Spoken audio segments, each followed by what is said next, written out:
लेकीच्या आवाजाला तुम्ही लाखोने आलात, त्याबद्दल या महाराष्ट्राचे आणि पूर्ण भारताचे आभार कसे मानावे हेच कळत नाहीये। आणि आज आम्ही निशब्द झालोय। या ताईंचे सुद्धा खूप आभार, कारण की त्यांनी माझ्या वडिलांचा घटनाक्रम समजून सांगितला। कारण की माझ्या वडिलांची जी हत्या या खंडणीतून झाली आहे, नेमकं ही खंडणी जात कोणासाठी होती आणि ती ठेवली कोणाकडे होती, जे त्यांनी या लोकांना इथे पाठवले मसाजोगमध्ये। आणि नेमकं खरंच ताई मला सुद्धा हा प्रश्न पडलाय की माझ्या वडिलांचा नेमका गुन्हा काय होता, कारण की म्हणजे त्यांची इतकी क्रूरपणे हत्या झाली आहे, त्यांना इतकं हाल करून मारले।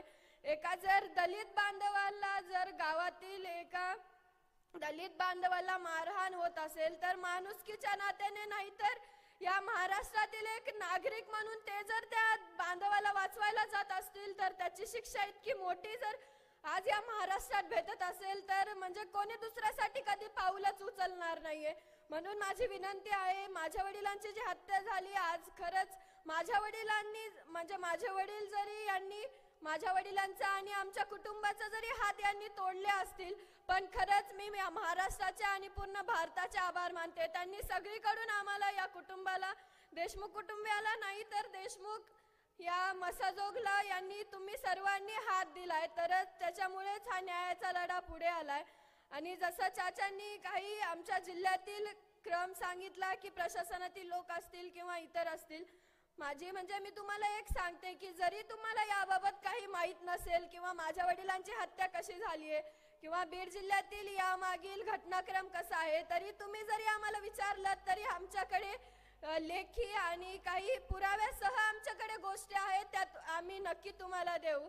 आज मी मोर्चात बघितलं लहान लहान मुलं देखील आमच्या पुढे चलत होते आणि खरंच प्रशासनाला आणि सरकारचे डोळे कधी उघडणार, लेकरं सुद्धा रस्त्यावर येऊन माझ्या वडिलांसाठी न्याय मागतायत। याच्यापेक्षा मोठी गोष्ट आमच्या देशमुख कुटुंबियांसाठी आणि या मसाजोगकरांसाठी काहीच नाहीये।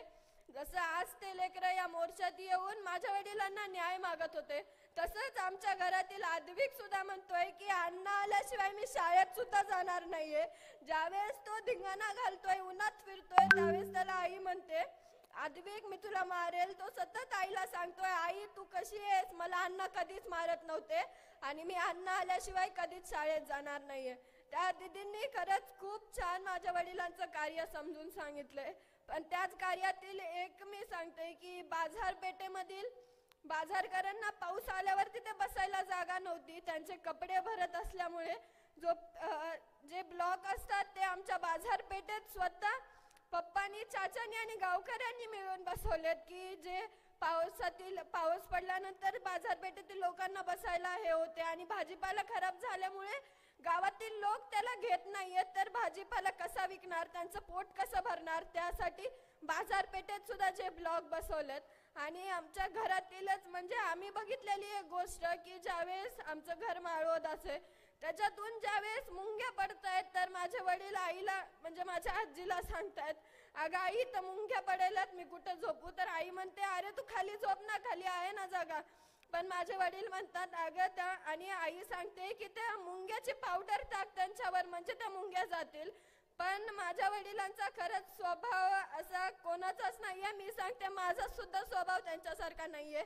ते खूप वेगळे होते आणि त्यांचे विचार की त्यांनी त्या मुंग्यांना पावडर न टाकता त्या माळवतातून खाली येणाऱ्या मुंग्यांना तिथून चिकट टेप लावली, कारण की त्या मुंग्या मरतील जर त्या खाली आल्या तर आई त्यांच्यावर पावडर टाकेल।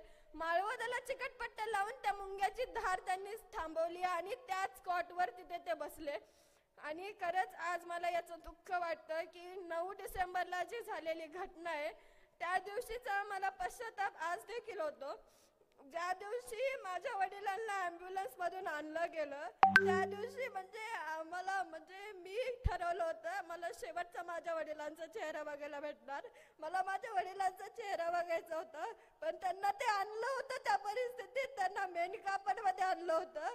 त्यांनी खरंच इतक्या काय चुकी केली की त्यांच्यावर ही वेळ आली आणि माझ्याकडे त्यावेळेस सहनशीलता नसताना मी काही समजून न घेता खूप रडायला लागले, कारण की या माझ्या डोळ्यांना म्हणजे अश्रूंना बांधच नव्हता, ते वाहत होते। म्हणून गावकऱ्यांनी ते मला दाखवलं नाहीये, पण या गोष्टीची खरंच मला आज खंत वाटते. त्या दिवशी जरी मी संयम दाखवला असताना तरी मला माझ्या वडिलांचा शेवटचा चेहरा बघायला भेटला असता.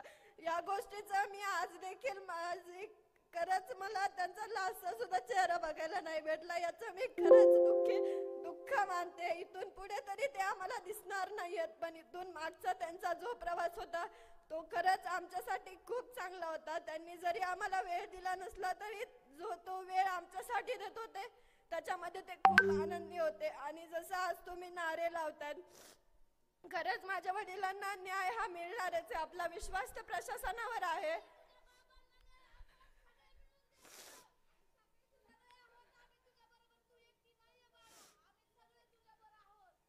ताई, तुमचा हे शब्द ना ऐकलं ना आम्हाला फक्त आधी वाटायचं की हा महाराष्ट्र आणि भारत आमचा आहे, पण खरंच आज आम्ही आमच्या या डोळ्यांनी बघतोय आणि या कानांनी ऐकतोय की नाही, खरंच हा महाराष्ट्र आपला आहे.